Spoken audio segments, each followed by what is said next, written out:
We're going to Nicaragua. I've been selected as one of 5 youth to go. I was selected for the Change Your World tour to go to Nicaragua for 2 weeks. I was like, you know what, I have a good shot at this, I'm gonna apply for it, and here I am, taking a trip to Nicaragua. It's pretty insane. The only way that I'll be able to get a real sense of how people are living in Nicaragua is by interacting and speaking to the local people, and especially the children.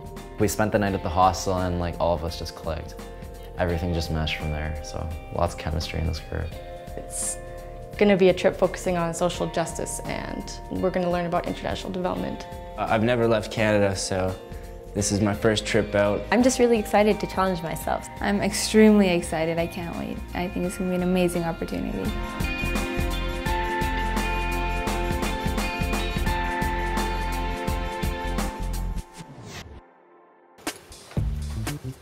In July of 2013, 5 Alberta youth were selected to travel to Nicaragua as part of the Alberta Council for Global Cooperation's Change Your World Youth Leadership Tour.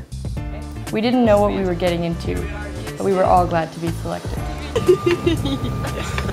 We have arrived in Managua. It didn't take long for the adventure to begin. We met Nicaraguan youth leader Tony Zelaya, who joined us on our trip. After spending 4 months at school in Managua, Tony was returning to his home in the remote Bosoas Biosphere Reserve. After getting some supplies, we head into the interior of Nicaragua, where we traveled up the Rio Coco for 8 hours to the village of San Andreas.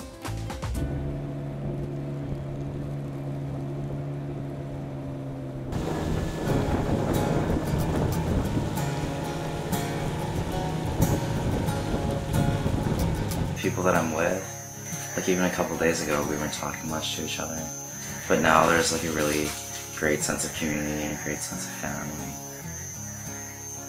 And I'm just really glad that I'm on this trip for the next 2 weeks with these people.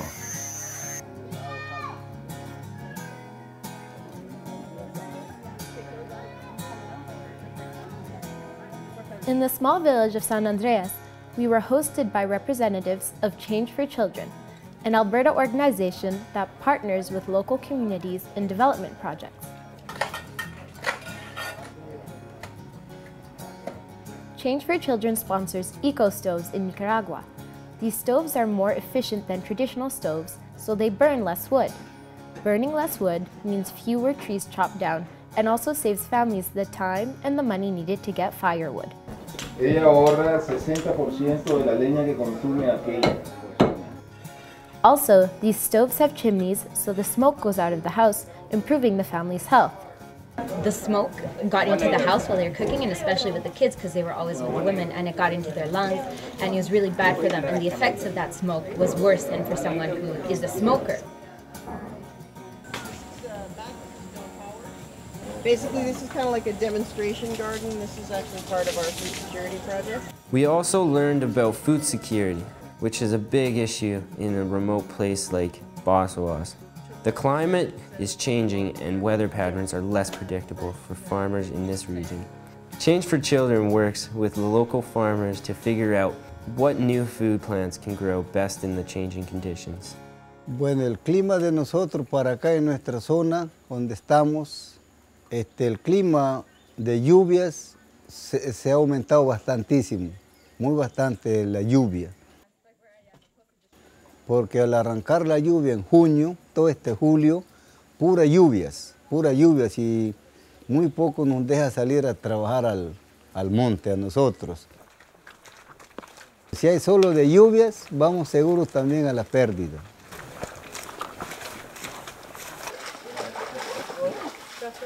De 30 a 50 según el tamaño. Okay. 50 semillas. Oh, so they have like 50 seeds inside each one? For people here, it's absolutely critical that they can grow their own food. There's no other alternatives since there's no grocery stores and no money to buy food, even if it was sold here.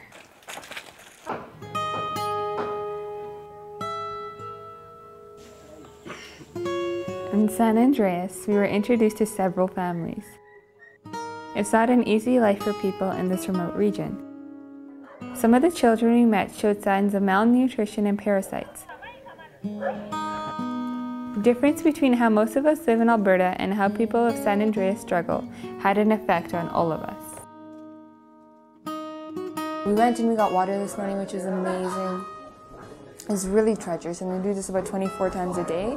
They go and get water, so they're like extremely strong, and it's really hard. Like I was going down and I didn't take a water bucket, Matthew and Stephen did, but it's hard without the water bucket. So with a full water bucket, I can only imagine how hard it would be.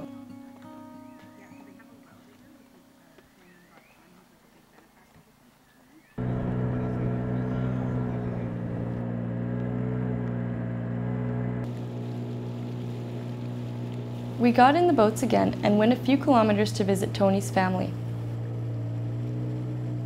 A Mosquito Indian and youth leader, Tony's insights into life in Bosawás, especially as a young person, were really valuable. We're in Tubarus right now, just a little upstream from San Andreas, and this is where Tony and his family live. He just introduced us to all of his brothers and sisters, and some of his cousins are here too. I grew up here. So that's why I love it here. I love my family. I love what I have here. You know, this is where I'm coming from. I spent almost all the year in Managua because I have to study. I have to go to school there in Managua. But of course, I don't feel that I'm abandoning my family because I know that I'm gonna come back. I'm gonna be with them. So. Change for Children supports Tony's education with a scholarship, and they have also built several schools in Bosawás.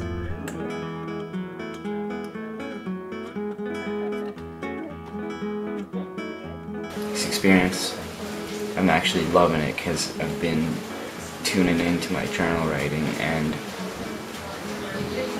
as I started, it was like gibberish and really not on task, and didn't really know much about what I was writing, and it's kind of confusing. And now I'm writing my journals pretty good, and I'm enjoying it. I actually love writing in my journal.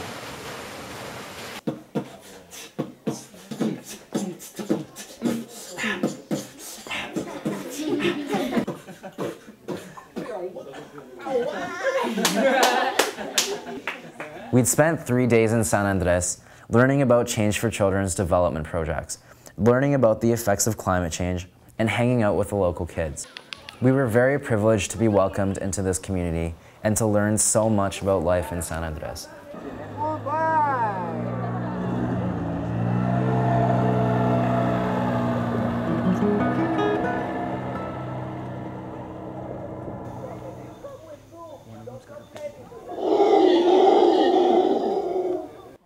The next day we arrived in Silver Negra, an eco-lodge and organic coffee farm that focuses on environmental and social sustainability. We were hosted by Mousy Cool, who owns and manages Silver Negra along with her husband. So the mountain you see all the way up is primary forest. It's area nobody has ever been. Mousy gave us a tour of Selva Negra and shared their philosophy of always looking to the future. Mousy explained that although they strive to be socially and environmentally responsible, they also have to make money to stay in business. It is a balance. We have here working 4 families, 3 generations, and we're 29 families that are working 2 generations. That means that all these people find employment here or do a training here and then find an easier employment somewhere else. So there is a possibility of prospering, not just a regular farm that all it does, produces coffee, export coffee, and live out of it. Through their environmental dedication, the entire operation at Selva Negra produces less CO2 emissions than an average Canadian household. That's pretty amazing. Which is Managua now. It's kind of in the middle between Granada and León. The bus rides between destinations give us all a chance to see more of the countryside, and our driver Javier and our guide Angel were only too happy to give us the inside scoop on life in Nicaragua. They wanted the liberals to be in power, but the conservative has more power. Yeah. Right? We were supposed to visit the small community of Santa Pancha to see the effect a gold mine has had on the community. Locals say the mine's tailings pond, a huge kind of lake that holds contaminated mine water, has poisoned their local water supply. But our host told us that it wouldn't be safe to visit, since a prior protest in Santa Pancha was put down by the police using tear gas and rubber bullets.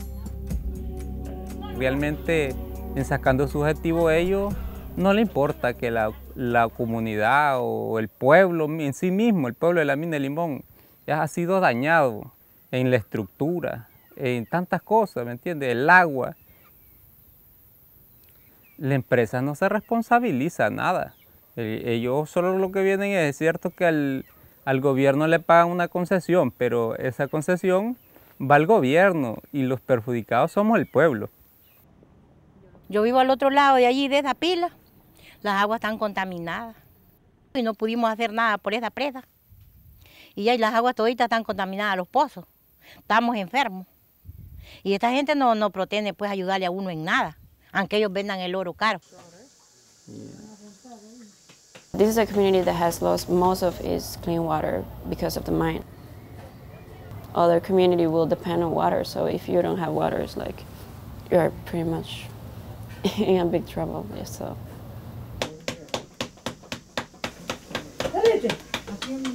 Clean water is a major problem for Nicaraguans.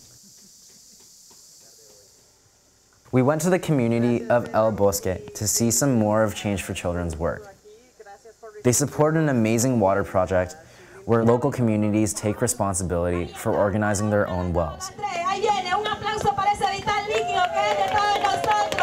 This one was being inaugurated today.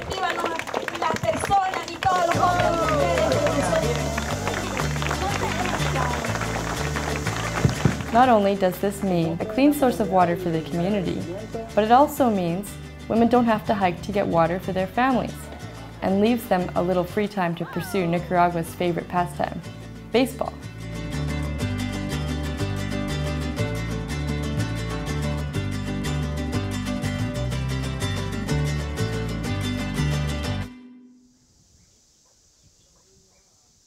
We're here in a community just outside of Leon, and we're here meeting the women's co-op that's happening in cooperation with Oxfam. And this is basically a women's association that focuses on agriculture and especially on advocating for women's rights and making sure that they have a voice in this community and a voice in their home.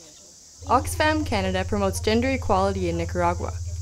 The young women we visited run programs with local children and youth to promote healthier and more equal relationships between men and women. The women's group also has a nursery and small farm to help them grow more food, which can either be used by the women or sold at the market. We've been seeing and experiencing a lot with Oxfam Canada and Change for Children. From remote Indigenous communities and their challenges, how climate change affects farmers, problems with mining development, and gender equality projects.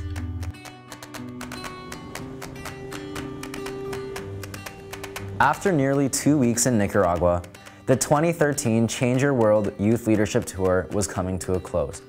We'd had the opportunity to visit several development projects that stress close relationships with their local partners. We saw how Canadians and Nicaraguans are working together to make positive, lasting changes, and we created friendships that will last a lifetime.